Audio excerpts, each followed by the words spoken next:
you everyone for joining us here today. We are so pleased to have you here at the National Museum of the Mighty 8th Air Force. I am Heather Thies, the Director of Education and the Director of Volunteers here at the museum. And attending these programs is one great way to show support for the mission of our museum, to remember and honor those who served in the 8th Air Force from its creation in 1942 through the present day today. Thank you so much for joining us today for Dr. Rebecca Vaughn's talk titled Crumm's Crew of the B-29 Jack the Ripper. And thank you so much for joining us here today, Rebecca. We've been working on this for quite a while.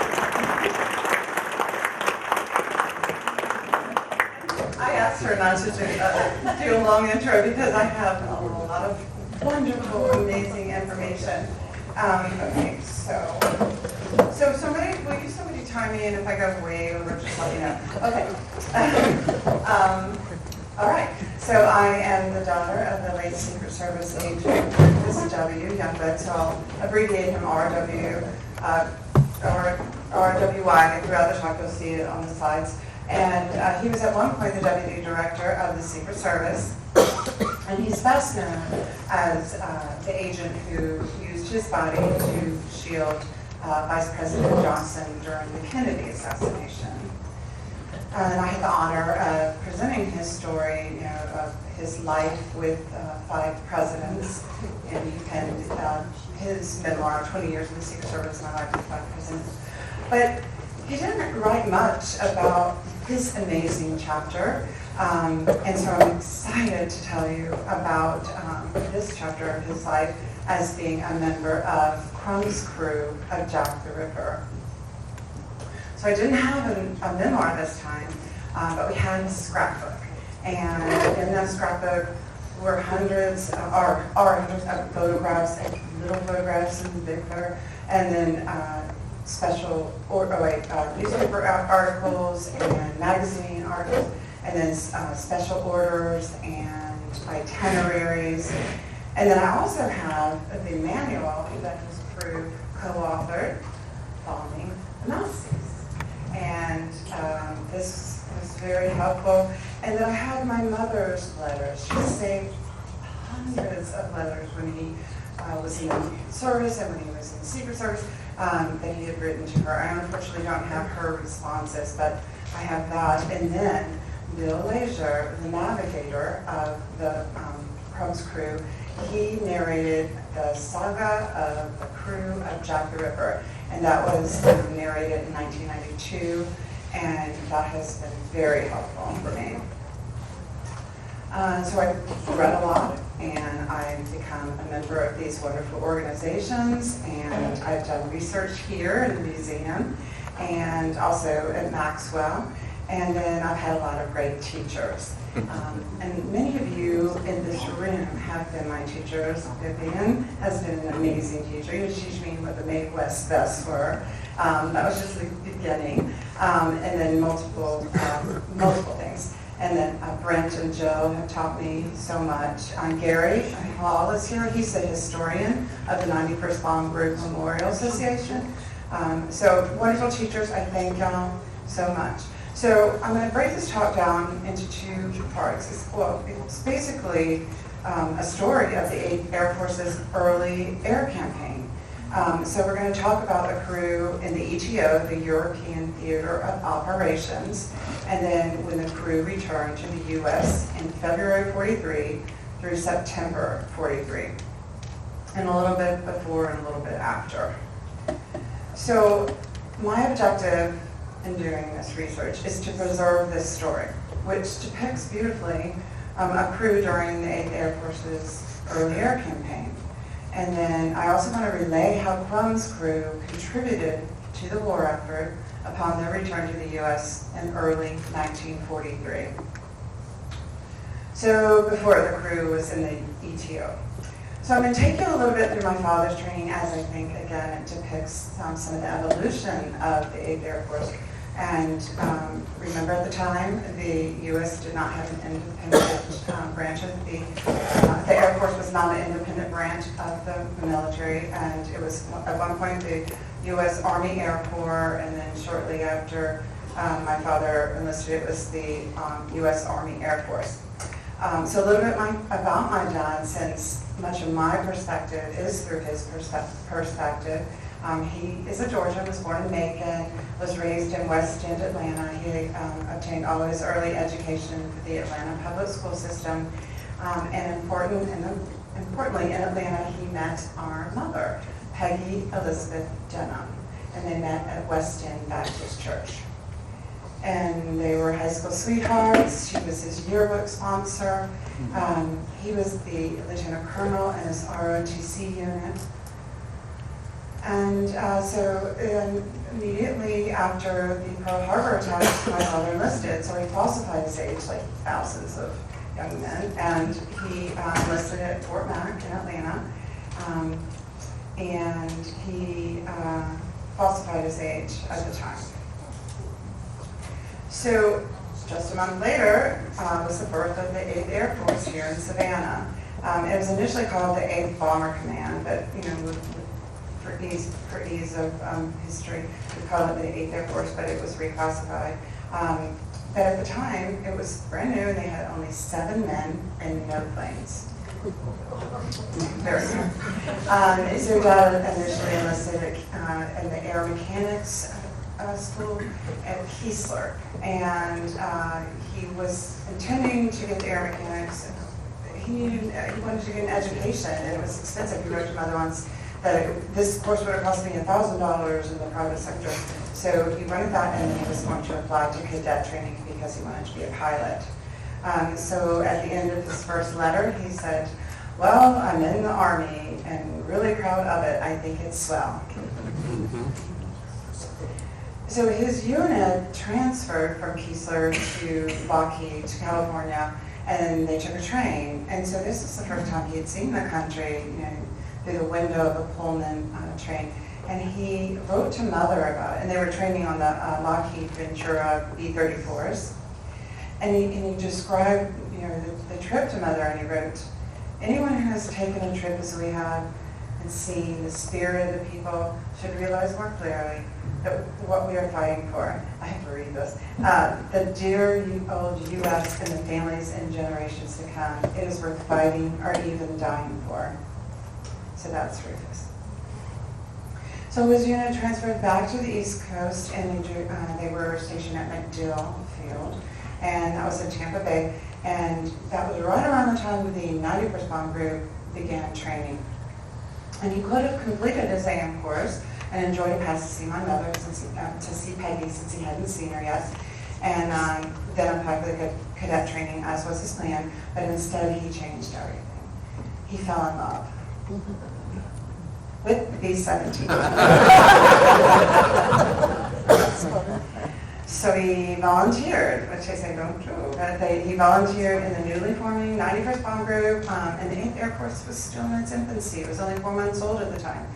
He was assigned to the 324th Squadron. There are 4 squadrons per bomb group, and he was initially training to be a bombardier because at the time it was an NCO position. So this is the insignia of the 91st Bomb Group and the 324th Squadron. So this is a photo from Life magazine. This was an article they did in April 1942, and it was a beautiful layout. And this photo shows that there was only 9 men. This is a crew, a 9-member crew, and they assigned the gunner's positions: Radio 1, Radio 2, Engineer 1, Engineer 2, and then tail gunner. And they only had 1 man manning the waist. So the 91st went to Walla Walla for their final phase of training, and most of the men trained. We don't use that word a lot, but it's a good word. They took a train, and interestingly, on ship number 3, it was piloted by Robert Morgan, who would later be the captain of the Memphis Belle, and co-piloted by a 2nd Lieutenant William J. Crumm. Also on that plane was Sergeant Marvin E. Nichols, who would become the ground crew chief of Jack the Ripper, and then also was the radio man, Peter DuBois. And I failed to tell y'all that we have members of the families here. And I'm looking for Pete DuBois' daughter. Is she here yet? Okay, good. Okay. I do want to break, because I forgot to tell y'all, we are blessed with some of the family members here today. We have, if y'all don't mind, can you stand up so the other members will know you? So I'll start with the young ones. We'll pick on them first. So we have the Youngblood family. So members of the Youngblood family, could you stand up? I'm sorry, I was supposed to do this.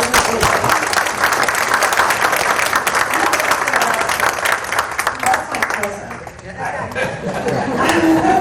Okay. Yes, and so we have members of the Lila family here, and they're representing Holy and we have, congratulations, I'm glad you're here. You can come up front if you want. And then we have the Leisure family here. And the Masters family here.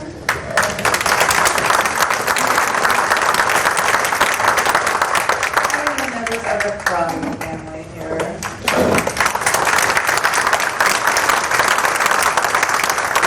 And I came from near and wide, and I'm so grateful that I came. Did I leave out anyone in my? Okay, good. We also have many veterans, and I was supposed to recognize them too. So I won't make everyone stand individually, but could you please stand? It's okay. Could you stand, all of our veterans, any veterans in this room, please stand.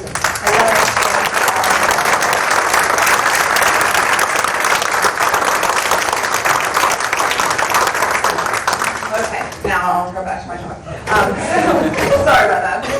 So in Walla Walla, the base was new. It was brand new. It was still under construction, and they didn't have water, so the town had to, the town was very accommodating, and they let the crew use the public facilities, and they housed a lot of them. But it was around this time that the bombardier position was designated as an officer, so my father was out of a job.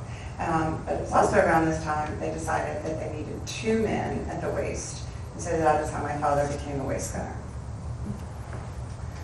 So Crumm's crew actually formed in Walla Walla, and I will read to you, I'll introduce them to you with the assigned positions they were given at that time.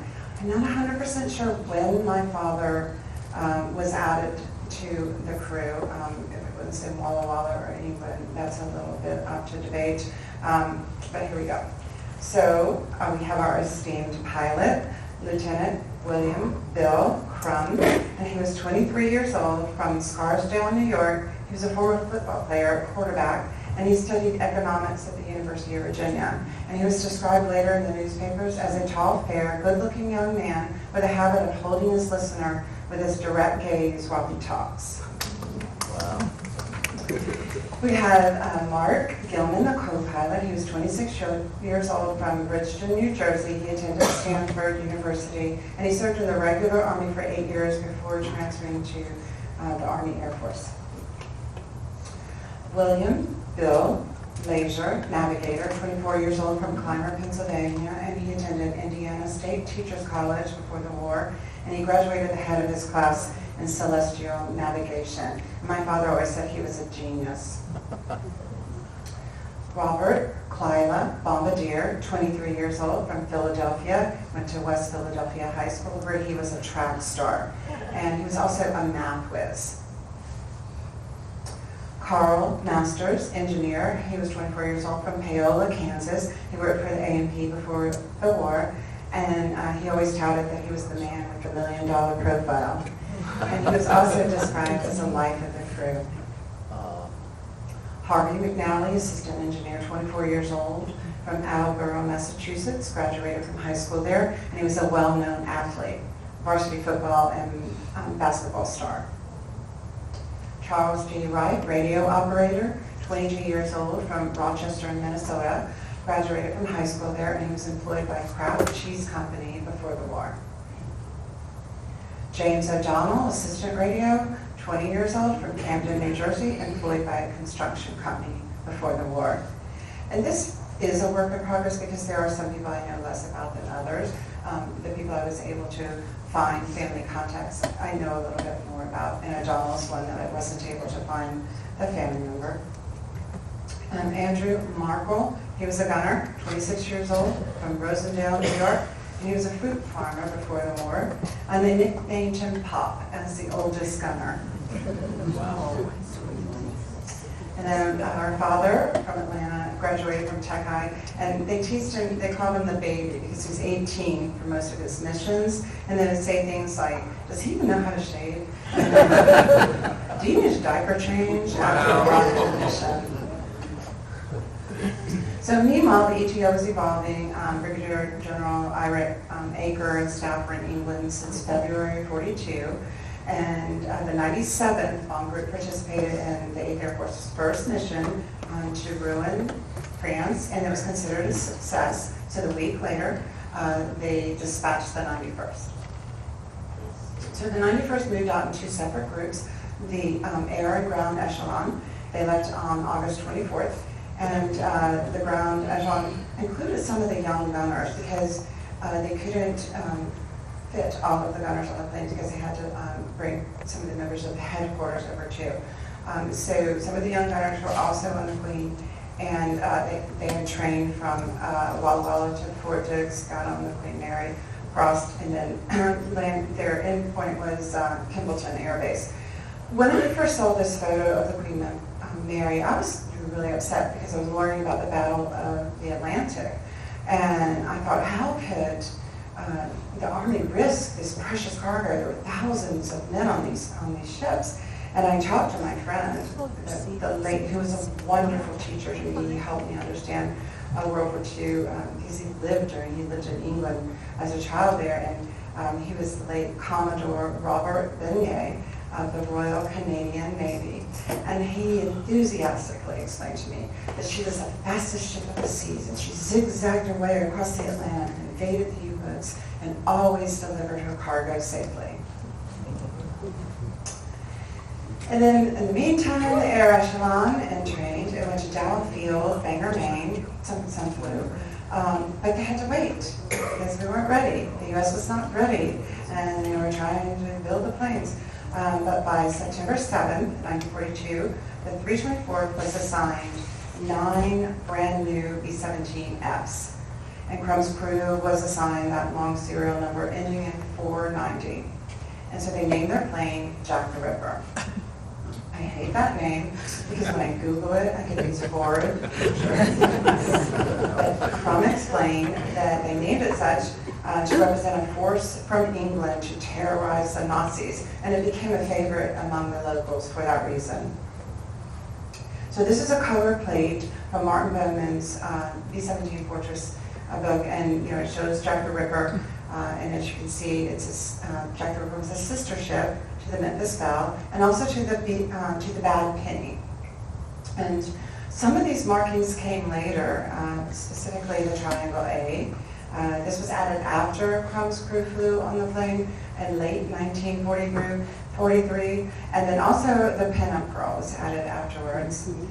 And it was likely added by Nichols' crew of Jack the Ripper, another admirable crew, and they completed half of their 25 missions on Jack the Ripper. So when you Google Jack the Ripper, the B-17 Jack the Ripper, you might see this image, and that was likely Nichols' crew. So back to our guys. In Bangor, Maine, they were so happy to get their planes. So here they are in front of it. And I took these teeny photos from my father's scrapbook, and with the new technology, I was able to digitize and colorize them. So I'll show you these throughout RWA scrapbook. So here's Gilman, and then McNally, Masters, and Gilman in front of their plane. And then here's a photo of Masters and McNally, and they're posing. And as you see, the plane number 490 doesn't have many markings since brand new. So on September 29th, they flew. They went from Bangor, Maine to Gander Lake, Newfoundland, and then they flew into the transatlantic crossing. And Crumm's crew led the 324th, which led the 91st. And this was new, going across the Atlantic at the time. It was new, and in fact, one plane was actually lost because of the bad weather, and some of them strayed. But they eventually ended up in Prestwick, Scotland, and then Kimballton. And this came from the Memphis Belle outtakes, some of the footage. So while the new groups were working their way over and organizing, the 97th and then later the 301st and 92nd were carrying out the missions alone. But not long after the new groups had arrived, the experienced groups were reassigned. So they had to go to Operation Torch, the North African border, and that left these 6 groups to carry the war to Europe and develop the capabilities. So I have a friend from this era, he's just turned 102, Glenn Kessler, and he clarified for me, we weren't pioneers, we were guinea pigs. And this is true when you hear some of the history. So in Kimballton, again, it's not ready, construction incomplete, concrete still wet, but most importantly, the heavy bombers were tearing up the tarmacs. So their commanding officer, Stanley T. Ray, was given the mandate to find a new base. Well, he was ordered to look at Bassingbourn, and he took one look at it and just moved. He didn't ask permission, he just moved them. And so they relocated in mid-October and stayed there to the end of the war. It was an RAF pre-war station, and it was luxurious compared to the other bases, brick and mortar versus the Leeson huts. And then steam heat versus coal burning stoves and facility bathrooms. So it was nicknamed the Country Club of the ETO. And being so, it was the place where a lot of the celebrities would come. So this is Clark Gable visiting, and then Carol Landis, and then she's with Martha Ray, Mitzi Mayfair, and Kay Francis. Also the dignitaries are one of my favorites. General Eisenhower visited, and then even the royals. And then a lot of journalists, photographers, and cinematographers, and luckily Major William Wyler. So he was already one of Hollywood's most respected directors. And so he was a member of the first, and Vivian had to teach me this, the first motion picture unit was made entirely of professionals from the film industry. Huh. So they got ready, they did their, after practicing and settling in Bassingbourn, the 91st was ready on November 7th, 1942. And at the time, the strategy was to destroy the submarine and transportation, the submarine bases and transportation hubs. But at the time, they had no long-range fighter support. They had the RAF Spitfires that would accompany them across the channel. My father very much admired the men of the RAF. So these were very different missions than the ones that would evolve over the next 2 years. At its peak, the Mighty Eighth could put 2,000 heavy bombers and 1,000 fighter groups up on a single mission. But for this mission, the 91st there were 14 forts of 54 bombers of 3 groups. So Colonel Ray, flying the Bad Penny, led the group with Jack the Ripper and the Memphis Belle as his wing ships. So these are some of those photos from Dad's scrapbook, from the cockpit and an aerial of the base of Bassingbourn. And then from his window, we had some of the planes in his scrapbook. Here is Bill Leisure, the Navigator, and Masters. And on the back, I showed you some of the things that he wrote on the back, and he wrote the great profile, Masters photo. And then Leisure and Kyla, Navigator, Bombardier in the front, and then C.D. Wright. And I think this was, early. They had to get him up really early, like 4:30 in the morning. And this was on the way probably across the channel where he's probably resting. And of course, Dad had a great respect for the air mechanics, the ground crew chiefs, Odo Amicus and Marvin Nichols. And they were considered the best for their crew. They wrote, many of the men wrote that. And I read a lot of these diaries and the dailies, and that was a repeated phrase, the best for crew. And it was during the second mission on November 8th, 1942, that they flew to Abbeville, the 91st flew to Abbeville, and that's where the Luftwaffe pilots were. But Jack the Ripper was damaged, and the ground crew stayed up all night, and they repaired the wingtip and stabilizer only for them to fly to St. Nazaire the next day. So this was another experimentation. So they were experimenting with the altitude. So they wanted the planes to fly in under the radar to avoid the Luftwaffe. So they had 47 bombers, and they went 500 feet under this, over the sea, under the radar, and then they descend near the target. The 91st led with 13 forts and ascended to 10,000 feet. The 306 followed with 18 forts, ascended to 7,500, and then the Liberators flew high. And it was a disaster. They avoided the Luftwaffe, but the planes were beaten by flak, and then the lowest flying group, the 306, they lost 3 planes that day, and then the 91st had their first combat fatality, and all but 1 plane was damaged. And Jack the Ripper was hit, and both waist gunners were injured. Crumm would later describe the event. The flak was so thick we couldn't see the plane in front of us. The plane was hit by flak after completing the bomb run. Back in the waist, both gunners were hit. Youngblood in the foot, right had a gaping injury. He applied tourniquets, gave the men sulfa drugs, and dressed the wound, and was back in the cockpit beside me almost before I missed him. My father earned his Purple Heart on that mission, and he was hospitalized for 2 weeks. And Stevie Wright earned his as well, but his injuries were more severe, and he was hospitalized for several months, so he actually never flew with Crumm's crew again. But he took away, became the radio operator, and he was 23 years old from Arbutus, Maryland, and he was happy-go-lucky, and to relieve tension during a mission, or before takeoff, he was known to break off in song. So there was still a paucity of planes and parts at this time. So their plane, JTR, was in repairs for the rest of the month. They were grounded for the rest of the month. And some of the planes, they actually had to sacrifice for the parts. So they'd call them hangar planes when they had to stay grounded for a while. So they had a reduced number of planes per mission at that time. But some of the men flew with other crews, but a lot of the missions were scrubbed because the weather was so bad and visibility was important as part of their doctrine. On November 20th, Sergeant W recorded in his diary, which was later published in the newspaper, about when Carol Landis and her crew came to Interchain. And then from Crumm's diary, he wrote, we missed out on 4 missions. I rode out and bid our 10 planes goodbye. Dwayne Jones was leading, and as he moved out to take off, he looked over and gave me and the chaplain, Father Hunt, a big smile. We lost heavily, for Jonesy, Captain D.L. Jones, and his crew never returned.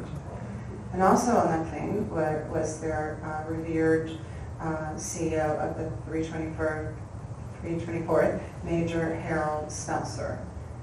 And that was a great loss to the 91st. And 3 of the 4 squadron commanders were lost within the first 2 months of combat. So the force started to dwindle. Men were killed or wounded or lost, and there were no replacement planes or crews. And later, Bill Leisure wrote in this saga of the crew of Jack the Ripper, the losses were 7 to 10% per raid, and according to the War Department's calculations, the pioneer groups would be depleted by April of 1943.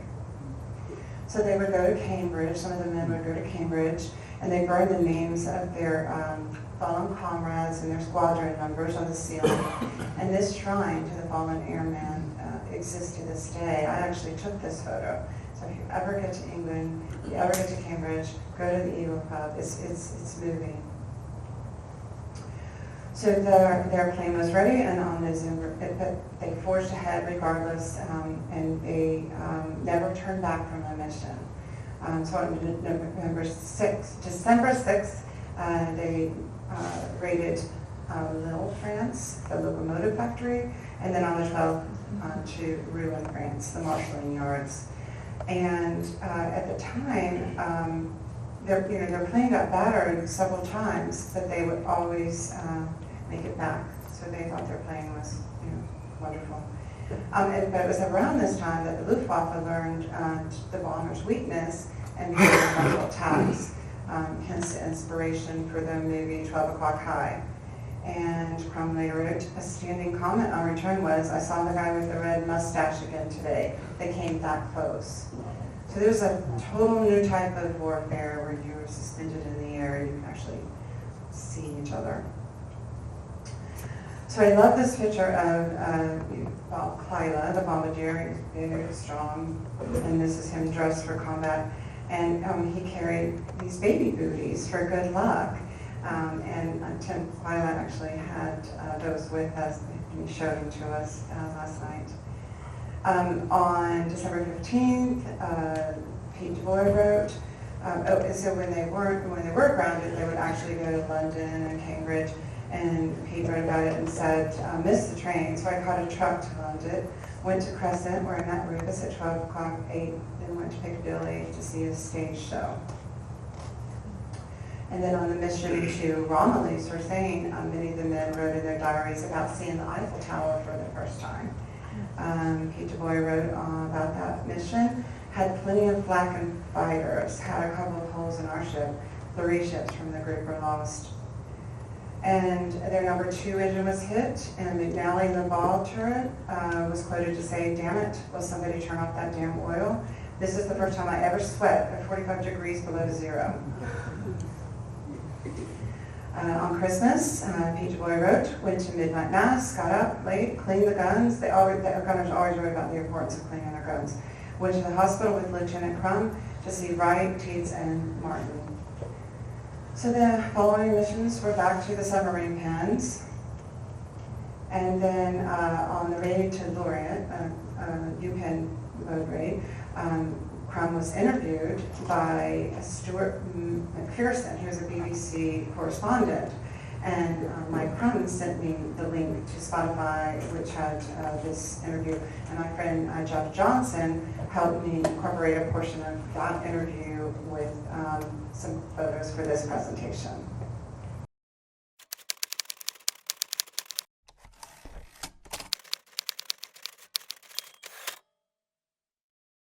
Now, just to my left, gathered in a tightly packed little group, standing under the number 4 engine, is the pilot of this ship and his crew.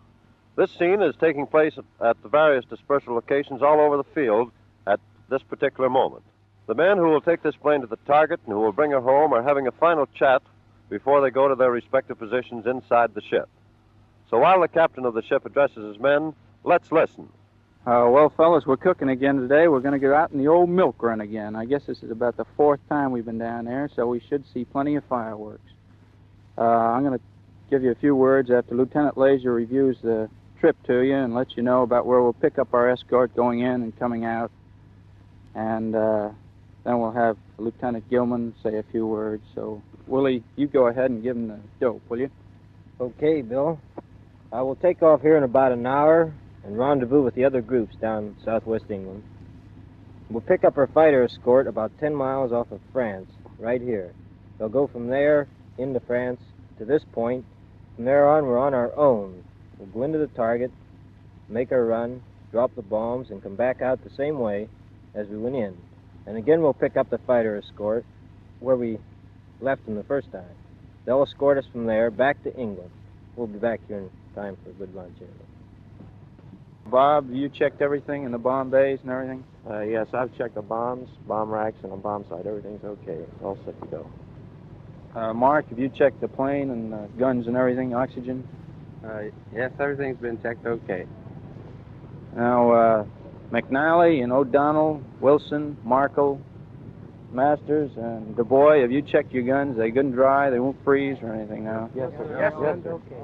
Now let's really give them hell. Let's start cooking. This is old Jack's 9th trip. So you Youngbloods might have noticed that he didn't say Youngblood.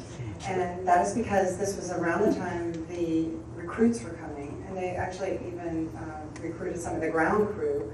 And so the new airmen had to rotate on the planes, and some of the gunners had to rotate on, some of all the positions, they would rotate on the planes. And so Dad was not on that mission. Replacing him was Sergeant E.F. Simon, and then replacing McNally. McNally wasn't on it either, but Crumm's the same. But according to the loading list, McNally wasn't on it, and then Sergeant G.C. Wilson replaced him. And Wilson would go on to fly 2 missions with Jack the Ripper. And very tragically, Edward F. Simon, who replaced our father, did not survive the war. He was killed 5 months later. He was a young man from Harrisville, Pennsylvania, and he was only 21 years old. Glenn Wilson was 25 years old from Minneapolis, Minnesota, and he attended the University of Minnesota before the war, and he served 2 years with the Royal Canadian Air Force on night fighter patrol before he was transferred to the AAF. So on January 27th, 1943, that was their first raid over Germany. The 91st participated in that first raid to Wilhelmshaven. And during that raid, it's reported that Gilman and Leisure were slightly injured. And later Leisure explained that a piece of flax slammed through the plane and bounced off his head. He said, I took a deep breath and fished it out the collar of my flying suit. And he carried that with him on missions thereafter. There's also around this time that Weiler started filming for his instructional movie, The Memphis Belle. It was originally called like How a Flying Fortress Protects Itself. And it was said he was a perfectionist and that he wouldn't take just, airage on the ground. He wanted to fly. And he was filmed at great personal risk. And in fact, one of his associates died during filming. And then, when I know the history, I knew Dad knew the men of the Memphis Belle, and the backpinning was a sister ship. I started digging around closer, and I noticed sister ships, and I noticed that these photos taken on February the 1st, 1943. And so I saw this on the American Air Museum's website, and it's printed on the back. Passed for release February 1st, and then How a Flying Fortress Protects Itself. Major Weiler is directing an instructional video, a film for the USS Air Force. So I saw that photo, and I remembered this teeny little photo in Dad's scrapbook, and I looked at it again, and I saw that camera. So dug deeper. I'm trying very hard to find film footage of the crew, but I didn't find film. But I found these amazing photographs. I found these photographs, them posing, and then a lot of those photos I used to introduce them came from there, all dated the same date. And then this is my favorite photo, of course. And this is of the crew. It shows them as a unit, because they were a unit. They had to work together. And then I also love this one, because it shows what Dad painted under his waistband window, Peggy the Georgia Peach. So I didn't find film footage, but I was able to find this in the Memphis Belle outtakes. And this is number 490, DF, DFC, taking off in Bassingbourn. Triangle A. And there you go. Wow. And this talk is a work of progress. One day I'm going to find some film footage. I don't know how. So they were credited with 11 missions by February the 4th. And when they returned from their mission to Emden on February the 4th, Bill Leisure wrote, "We were instructed to taxi to the control tower parking ramp where a large crowd had gathered. And when we got off the plane, we were handed a copy of a TMX from Bomber Command." And that means military telegram. That's not Jack the Ripper in this photo, but that is the 91st Bomb Group's control tower. So the TMX read, with Major Reed and Sergeant Wilbur E. Claw, return to Uncle Sugar, the U.S. Without delay, combat crew selected by 1st Bombed Wing as, quote, most deserving, unquote. And they were to remain in Uncle Sugar, U.S., approximately 6 weeks, then return. So Crumm's crew was selected. So this is a crew who was selected. So McNally was ill during this time, and so Glenn Wilson, who had completed the 2 missions, was selected to return with the crew. And their friends came to bid them farewell. They were happy for them, and they brought the phone numbers of their family and loved ones for them to take. On the left is Lieutenant Brill, Captain Morgan, who would later, who was the captain of the Memphis Belle, Lieutenant Garrett and Lieutenant Gilman. They're posing, and then Gilman and Captain McClellan. But I was very sure of this photo with these men flipping a bird and my father until I read about Ray's Rigid Digit Award. So he created this as a morale booster, and it was awarded to those who made significant blunders. To be a formal ceremony, and it read, "My God, am I right?" And that was playing on the British royal motto, "My God, am I right?" I actually had to get permission to use that on me. And it became a very coveted award. A lot of people wanted it. Doolittle wanted it. I think he did earn it. So the correct caption are these men demonstrating Ray's rigid digit. And I don't know what Lieutenant Kurtz is doing in that photo, but they were just happy. They were happy, for their friends. That night, Alan Brill wrote in his diary, saw Crumm, Gilman, and Leisure, and Clive off this afternoon. Gave them Joanne's address, hoping they might get through Des Moines sometime. Was given 490. Captain Crumm's ship today, Jack the Ripper, they called it. Crumm set a darn good record on that ship. It has one of the best ground crew in the group. So on February 5th, 1943, they left with Major Robert Rees, and they left on his modified B-17E. And Jack the Ripper had to stay behind. It was needed in combat. So it was used, it has the dubious distinction of being used for another year before it was lost in combat, being the oldest of the original fortresses. And then this picture, you all know, since you have listened so well, that is Crumm, that is not Crumm. I love this photo of Jack the Ripper taken off, but that is not Crumm's crew aboard because of the Triangle A. So they visited 2 bases to discuss the modifications, the recommendations, and they took pictures of the planes along the way. I knew my Air Force friends would like these. And then they took pictures, here's Gilman and Crumm, and then Bob Kyla on an air base in England. And here's Pop Markle and my shadow, and there's Dad's shadow.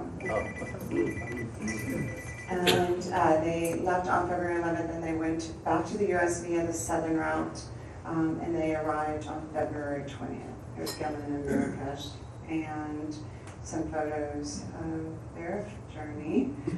Here's Pete and Clyda on Major Reed's ship coming across the Atlantic, and Wilbur Clough on the far right on Major Reed's ship, 112. He was in Trinidad. But very tragically, before they even arrived, that the waist gunner on Brill's crew was killed. Brill's crew of Jack the Ripper at the time. And then their plane went back into repairs. And he was Sergeant Alan H. Middleton from Camden, New Jersey, and he was 24 years old. And think about that. I mean, he could have been standing where my father had been standing during his missions. And then 2 weeks later, on March 4th, during the mission to Ham, Germany, 4 of the 91st planes were shot down. And Lieutenant Brill was among their many comrades who perished during that mission. Shortly afterwards, on March 22nd, 1943, Captain McClellan and his whole crew all went MIA. And it just kept going. Crumm's crew in the U.S., February 1943 through September 1943.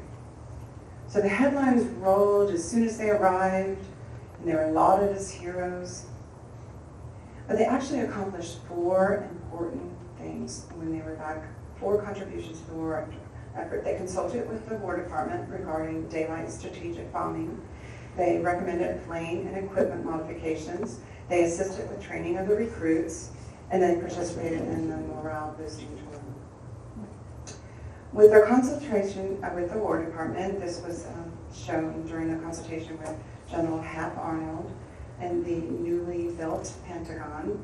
And it was during this time that the young captain advocated there be a set number of missions to define the tour of duty. So there's documentation that this had been advocated before, but it obviously had never been implemented.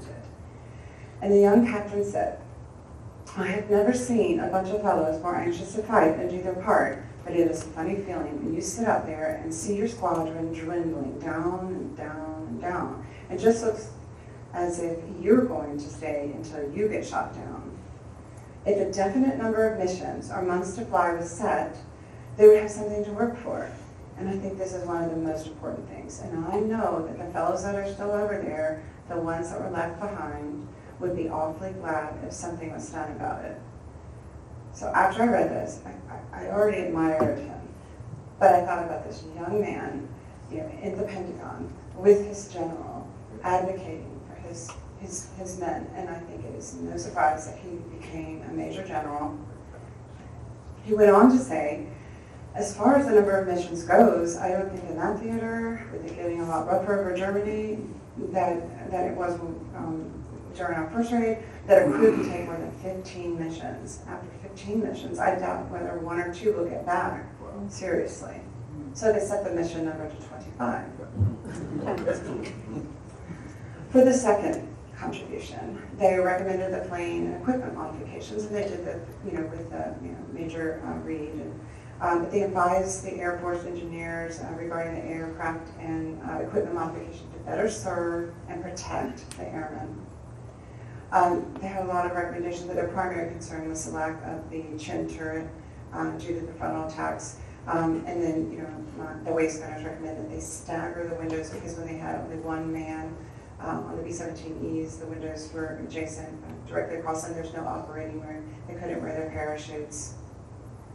And then thirdly, they did the training recommendations, and they co-authored the Bombing the Nazis, and that was distributed to all of the training commands. So each member told in his own words what his part was. And so it was technical in some areas, but it was also very candid and very down to earth in other areas. All the gunners, in each of the chapters with the gunners, all emphasized to avoid the English breakfast, avoid cabbage and beans and greasy bacon. Markle wrote, because it will cause extreme discomfort when coming down from high altitudes. And all the gunners recommended the importance of cleaning their guns. And, they talked about, after a mission we clean our guns, and then we do this, and then we clean our guns, and we do, and Masters wrote, at one time orders came down from wing that all guns had to be cleaned with gasoline, and that caused the guns to freeze. So a lot of experimentation. And then lastly, they went on their morale boosting tour. And before they left, the War Department recorded this, and this is a very scripted radio announcement, and each man tells about his mission to Romley. This is about a plane called Jack the Ripper and 10 young Americans who manned it. Jack the Ripper is a B-17, or Flying Fortress, a huge but graceful bomber with a bad reputation in Germany. This is the story of one of Jack's 11 raids over enemy territory. It's the story of a particular flight, a famous raid on Romilly-sur-Seine, Nazi air depot 100 miles southeast of Paris. This is Lieutenant Mark Gilman, co-pilot. We're 15,000 feet over England, headed for France. Headed for trouble, too, but we aren't worried. We always think of the Ripper as a lucky ship. I'm piloting as far as the English coastline. Then Bill Crumm, captain, takes over. I look at Bill to be sure he's wearing his old white scarf. That's his lucky scarf. I've got my dirty old flight cap with me. That's my luck. Bob Plyla, bombardier, has his luck. His nephew's shoe, a baby shoe, beside the bomb site. How can we miss? This is Sergeant Carl Masters, top turret gunner. All of a sudden, 4 o'clock will sneak down on us and come in for a head-on attack. We just have to take it. We haven't tested our guns yet because we wanted bombing altitude. It's a bad surprise. Generally, the Focke Wolves don't come to fly out over the channel to meet us. I have a hunch we're in for a hot time. I'll say it's hot. This is Sergeant Rufus Youngblood, right waist gunner. 5 minutes into France. The Nazis are coming in on us in big waves. I'm firing my gun like mad. We're hugging the other B-17s now. If we get out of formation, we're a goner. Over the interphone system, we yell at each other like maniacs. Sergeant D-Boy, radio operator, and radio gunner should tell you about the interphone. We use the interphone to check with each other on Nazi plane positions, calling positions using the clock system. The nose is 12, the tail 6. A man spotting an enemy plane calls out where it is and how it is heading by a clock diagram. Then the next member to see it picks it up and calls it out, and then another. Listen a minute. Here's how it works. One breaking in at 5 o'clock. Get to 500 yards, firing. Breaking down. Another 9 o'clock high. He's breaking in. There he goes, tail gunner. Mark. Sounds ahead. Another dead Jerry. This is Lieutenant Bob Plyla, bombardier. Bill is holding her steady for the bomb run. Bomb bay doors open and ready. I look through the sight. That's Romilly, 23,000 feet below. On course and level. Approaching target. Approaching target. Ready to bomb. Bombs away. I release 10 bombs. They're 500-pounders. Now, a few seconds later, I can see that we hit a hangar. Swell. It's time to head for home. We swing around. This is the tail gunner, Sergeant Glenn C. Wilson. I get the last good look at the target, and I can see we've plastered Romilly. We figure we got 57 planes on the ground, besides smearing all the hangars and dispersal areas. The Jerrys, they've all they had to keep us away, but we got there. This is Lieutenant Bill Azier, Navigator. We're running so low on cartridges that the bombardier and I, working guns in the nose, accidentally grabbed the same ammunition belt from the floor and put opposite ends in our guns. We suddenly see what we've done. Both guns are firing from the same belt. We yell and cut the belt in the middle. This is Sergeant Andrew Markle, bald-haired gunner. One fortress is way out of formation, and the Focke-Wulfs are coming in at her. She's out of control. She's plunging down. One American ship to the rear and left of us is on fire. This is Sergeant O'Donnell, waist gunner. We have to watch our boy's machine gun, and there isn't anything we can do, except to knock off some more Focke-Wulfs. They're down 7 fortresses now, but we find out later we got 40 Focke-Wulfs. We fought beside the 57 planes on the ground. The White Cliffs of Dover. I bet some of you think that's just a poem or a song, but to the Army Air Forces, it's that big line of white below that means you're back and still alive. In a few minutes, you'll be in the interrogation room getting sandwiches and coffee. You'll find out which planes went down, which friends went down. But your crew's okay. They've gone through their job and went through a tough scrap, the worst one yet. Thank God no one got hurt. This is Bill Crumm coming into land, calling the controller.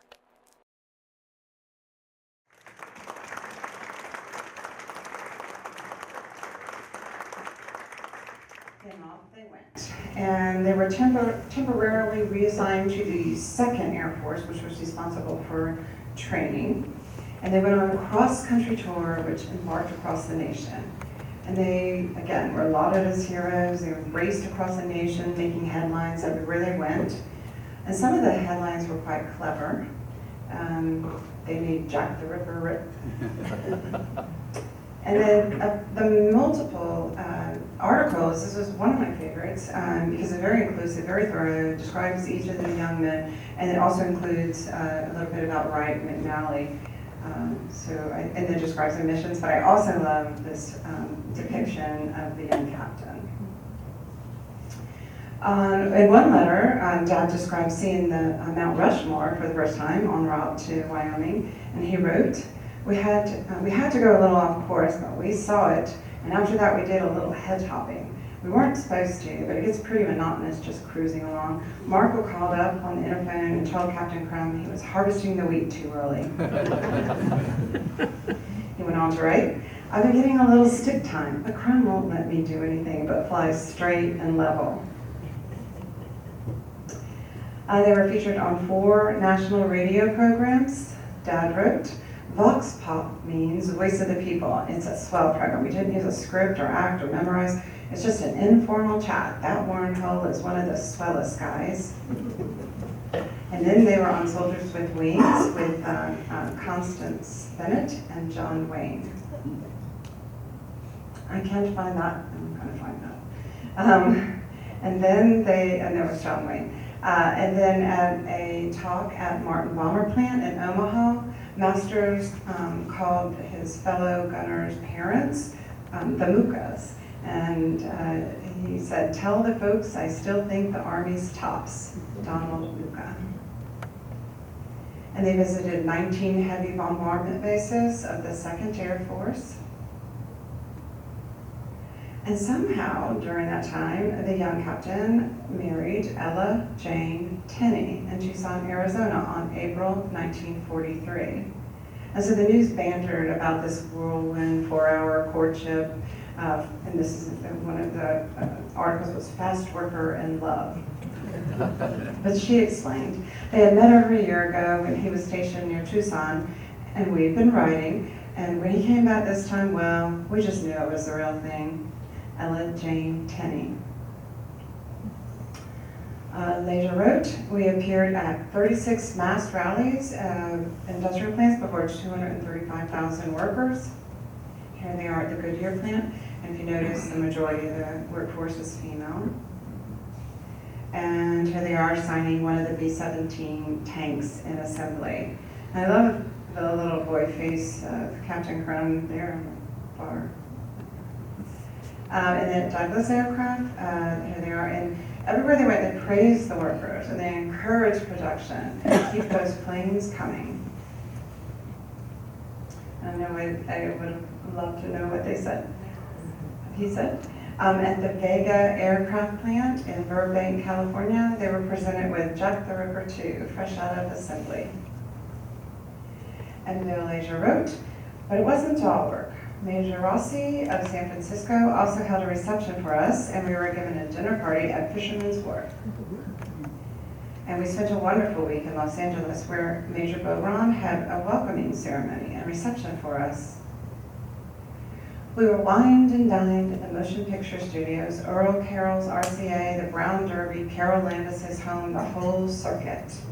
And this is with Ann Sheridan and Dennis Morgan on the set of Animal Kingdom. And Dad wrote, Dad. We also met Gary Cooper on the set of Saratoga Trunk and George Murphy, and This is the Army. And that's Gary Cooper. And then they met with Jenny Sims in Hollywood. And here they are at Carol Landis's home in California. And I credit the beautiful movie star for all of my sisters and I wanting to look at Dad's scrapbook because we wanted to see the pretty movie stars, and so that opened the dialogue somewhat, but not enough, unfortunately. So here they are with Carol Landis, and when they would meet these celebrities, Dad would get autographs on the back of a matchbook. So the top one is from Carol Landis, and then the lower one is from Kay Kaiser. And he would send them to Mother, who was working at the Charleston Navy base, and she was a telephone switch operator. And she was not amused. She'd be this hard-hitting, beautiful women. But then he would write her and say things like, I still worry about my buddies I left in England. If not for the way I love you, I wouldn't even apply for cadet. I'm torn. I want to stay with you, and I want to fight too. They'll probably split us up, so Captain Crumm wants me to apply for cadet. I want to marry you, crew or no crew, war or no war. So their last big event was at the I Am an America Day in Chicago, Illinois. And Bill Leisure wrote, we were featured at the I Am American Day rally at Soldier Field in Chicago with 130,000 in attendance. Again, whining and dining, on and on and on, daily events and no rest for 120 days, but we had no complaints. So they were given passes, and Dad rushed home to Atlanta, got the engagement ring from his mother, who he'd been writing to and sending money, and then rushed to Charleston and proposed to our mother. And along the way, he had time to give blood, donate blood. And they were assigned as instructors for the 796 Vaugn Squadron for their final phases of training.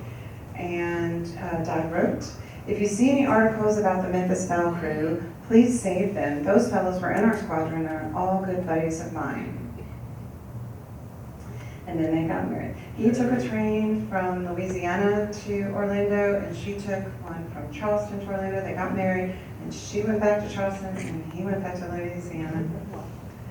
And the first letter he wrote to her, at the end he wrote, "Don't forget to write Sergeant Carl Masters and thank him for letting me take the trip and place him." In the meantime, she received congratulatory letters, and people would write about these government shorts they saw. We went and saw a movie, they had the government short with Captain Crumm talking in it. And you can imagine my surprise when I saw Wayne standing there next to him. And I had looked and looked for that footage. I could not find that footage. But meanwhile, back at the air base, Dad wrote, "Masters got the letter and was he proud. The others are a little jealous, especially Pete. You better write them, when all of them." But sadly, there was an accident on the air base, and this he saved in his scrapbook. And one of the instructors who perished had completed his 25 missions and went down during this training accident. So it was a very dangerous. You didn't think, I didn't think that being instructors was so dangerous until I read about these many accidents. And then late September, the men started separating. And Dad wrote, "I sure did hate to leave Captain Crumm and all the boys, and they felt the same way. They all seemed like my brothers, fighting side by side, coming as close to death as possible to live on to have some of the most joyous times possible." So their reassignments, Crumm became a squadron commander, lieutenant colonel in the 314th Bomb Wing in Vaugn, and he was promoted to multiple positions. And then Leisure became a staff navigator and tactical plans officer, major of the 315th Bomb Wing. And he flew with General Armstrong during the last and longest mission of the war. I don't know Gilman and Cliva's assignments, but they became career Air Force. And of the gunners, Masters returned and did a whole nother tour. He flew 32 missions in Italy in the 15th Air Force, 2nd Bomb Group, 20th Squadron. And he became a Master Sergeant. DuBois became a Lieutenant Squadron Communications Officer in the 73rd Wing, B-29 Saipan. And Dad did go to officer cadet training and became a 2nd Lieutenant Aerial Navigator. And he was dual training on a B-29 as an Engineer-Navigator to go to the Pacific when the war ended. I don't know Marvel's assignment after they split, and I completely lost O'Donnell and Wilson. I don't know their stories. But I was able to find out about C.D. Wright. He was hospitalized in England until May of 1943, then transferred to the U.S. For further recovery. He recovered, and then on October 1943, he was transferred to Las Vegas as a trainer. And he died in a plane crash, in a training flash, on December 14th, 1944. He was 24 years old, and he's buried in Minnesota. McNally did complete his missions, and he earned the DFC and Air Medal with 3 Oak Leaf clusters. And he returned to the U.S. in December 1943, and he was stationed at Boca Raton. And this is an interesting article because he knows that 4 of the 5 missions he flew to St. Nazaire, one of his crewmates was either injured or killed. After the war, so Crumm advanced to the rank of Major General, had multiple assignments, and he became commander of the 3rd Air Division, Strategic Air Command at Anderson Air Force Base in Guam. 2 Legion of Merits, Distinguished Flying Cross, Bronze Star Medal, 4 Air Medals, Air Force Commendation Medal, 2 Army Commendation Medals. And then my father and General Crumm's paths crossed when LBJ went to Guam on March 21st, 1967. And very tragically, 4 months later, General Crumm was killed in action on the return leg of a raid on North Vietnam, July 7, 1967. And he'd been scheduled to return to the Pentagon shortly afterwards. And he was 48 years old. Carl Masters, the life of the crew, returned to his hometown in Paola, Kansas. He became a retail merchant for the H.D. Lee Company. He died in 1980 at the age of 62. McNally, I don't know as much about, but I know he raised his family in Chicago, and he died in 1985 at the age of 66. And some of the men did get to enjoy their golden years together. You know, this is Youngblood, Leisure, Du Bois, and Clyla at the Memphis Spell dedication, May 1987. Oh, and Sergeant Bill Winchell, the left-way schooner, wrote, "Roof, you old son of a gun." They came together at the 8th Air Force reunion in October of '87. The Markles joined Clyla, Leisure's, Gilman's, Youngbloods, and Du Bois. Oh, and Teddy Crumm was there as well. Andrew Markle, Pop Markle, he retired from IBM after 27 years. He died at the age of 76 in 1992 in Ulster Park, New York, where he raised his family. And then some of the men went back to Vaugn for the 50th anniversary. That's Clyla, Youngblood, and Leisure at the American Cemetery in Cambridge. My father was here at this museum in May of 1996 for the opening ceremony, and he was a volunteer. And it was at one point called the Mighty 8th Air Force Heritage Museum. But we lost him 5 months later. He died here in Savannah in 1996 at the age of 72 in Savannah, Georgia.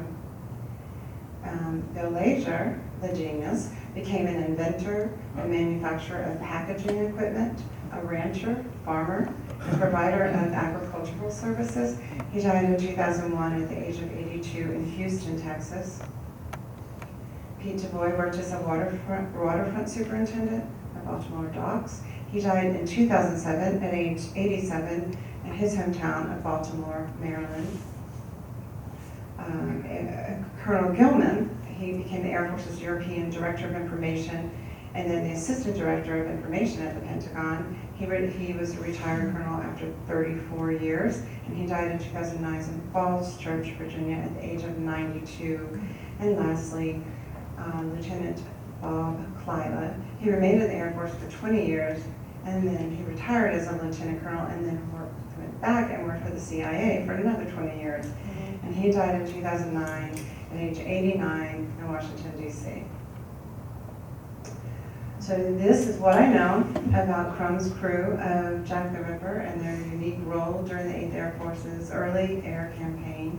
This is one of thousands of stories from this generation of greats who were willing to risk their lives for our freedom. I am very grateful to this museum for preserving their stories, keeping their stories alive, and I thank y'all for listening. We have the dedication. Afterwards, we're going to take a quick break, and then we'll head on over there maybe in 15 minutes or so. Thank y'all again.